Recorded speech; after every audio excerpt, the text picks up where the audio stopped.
There's been early voting, and now we've got primary day ahead. Voters getting ready to elect more than a dozen school board members across our viewing area. School board races are nonpartisan, but that's not stopping races from becoming more politicized than ever before. Stephanie Susskind breaks down one race in Palm Beach County and how it represents what's playing out across our state and country.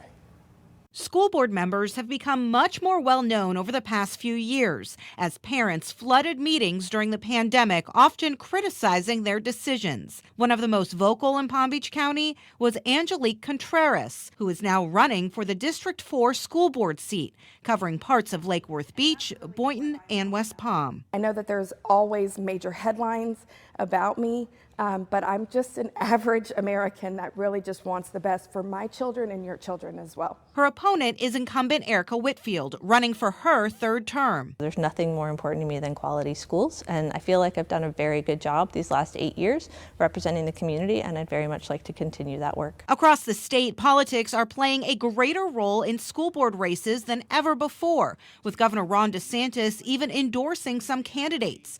Contreras appeared with him when he signed what supporters call the Stop Woke Act. Both candidates agree the top priority is school safety. They also both support parental rights, but have different views about it. For the past 2 years, parents have been pushed out. Parents have called their board members, they have called the administration, their principals to seek for advice, and unfortunately have been shut out. But I don't think that the outcry that you're hearing from the community that they don't have rights in schools, at least is not true here in Palm Beach County. You've always had the right to be a part of your school and to be able to talk to your teacher and understand what's happening. The race between Whitfield and Contreras is a microcosm of school board contests nationwide as those parental rights take center stage. What do you think you can bring to the table that may be different from what the voters have seen before? Well, currently, we have a board of 7 Democrats in Palm Beach County, and unfortunately, there's not a diversity of opinion. So I want to be able to bring a different opinion, a different view on that board so that not everything that's passed in Palm Beach County is 7-0. What do you think sets you apart from your opponent? Well, I have a lot of experience. I've lived in this community for 20 years. My children go to our schools, and I'm extremely committed to them. I actually love them. I am a huge advocate for our teachers, for our students, for our staff. There are 4 Palm Beach County school board races on the ballot next week. All but one race includes the incumbent. I'm education reporter Stephanie Susskind, WPTV News Channel 5. Brian joins us again. You've been talking with me about this on camera and off for a long time. School board races becoming the incubation place for a lot of the debates we see in a larger context. You heard about the Stop Woke Act. Critical race theory cannot be taught in our schools. Gender identity and discussions with youngsters can't be as part of the parental rights and education law, as you at home well know. A lot of people say those are good things. And one of the things just at the outset of my question to you, and you do point this out, Governor Ron DeSantis and Republicans aren't pushing laws like this if they don't see support for them, and in fact, they do. But you see it playing out in races like this and others. Your take? Well, much of this got started because of COVID, and it got started because of the mask wars, if you will. So, it drew out a population of parents who decided that they needed to get more involved in what school boards were deciding. Governor DeSantis, who is very good at this and should get credit for it, he saw an opportunity with this. He sees an opportunity to get involved. He's equally angry about how the school boards treated COVID-19, and he's not a big believer in local government unless he has enormous influence over it. So he's not only supporting some school board candidates around the country, he's contributing campaign dollars to them. So I've never heard of a governor in Florida being that involved in school board races. So rather ironic for small government Republicans. He's a Ron DeSantis government Republican, and he wants to have enormous influence on every aspect of Floridians' lives. And this is a major opportunity for conservatives to have a significant say in what they consider to have too long been a liberal approach to schools. They see the teachers' union. This dates all the way back to Jeb Bush, who was the first modern Republican governor of Florida. He tried to dismantle the school system. He created charter schools as a way to avoid going to public schools if he didn't want to.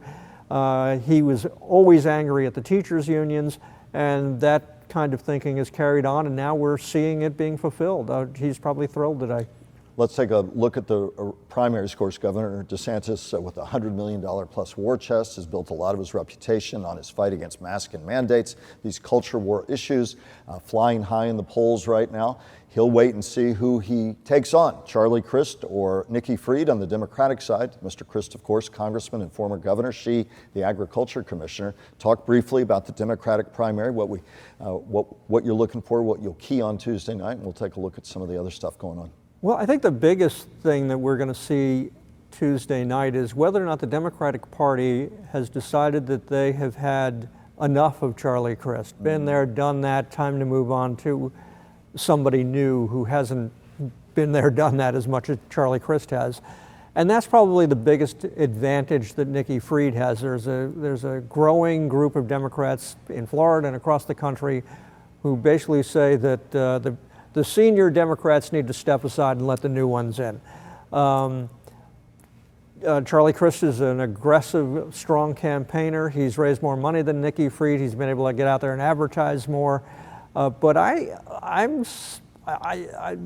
there is a recent poll that suggests she could defeat Charlie Crist. I'm not a big believer in polls, but I think it could turn into an interesting night. Briefly, any real shot against a powerful incumbent and superbly well-financed campaign for Ron DeSantis? I shouldn't say any chance. Of course there's a chance. And you've got big issues like the abortion debate and the like, but it's going to be a big hill to climb for either one of them. I think it's going to be an enormous hill for them to climb. He's got 20 times more money than they do, and it's going to be very rough to compete with him. I shouldn't say any chance. That's why people go out and vote. But and abortion, the abortion issue is driving votes in ways in some conservative states that people are saying, Democrats especially, maybe it's a driver on issues there. We'll have to see in places like Florida.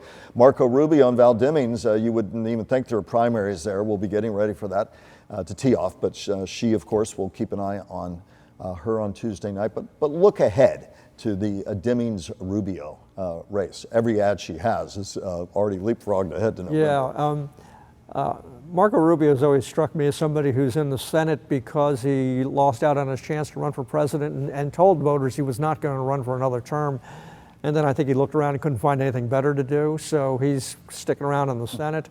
I think it's going to be an interesting race. We'll see. There are some once we get past primaries. Once we get past the primaries in the general election, there are some indications that Democratic women voters are, especially younger ones, more of them are registering, more of them are getting involved. I will see if those numbers are big enough. Roe v. Wade may have had a big impact. We'll see as the months go by, but. There was a recent case where, just last week, where a state court said that a 16-year-old couldn't have an abortion because she was too immature to have an abortion. Supporters of abortion suggest, well, then she's old enough to have a child. So that kind of issue is the thing that can keep that thing going. You'll be with us, of course, all Tuesday night. We're getting the coffee ready for you, big guy. As always, appreciate it. We look forward to having you as always, and we'll be back with more in a moment.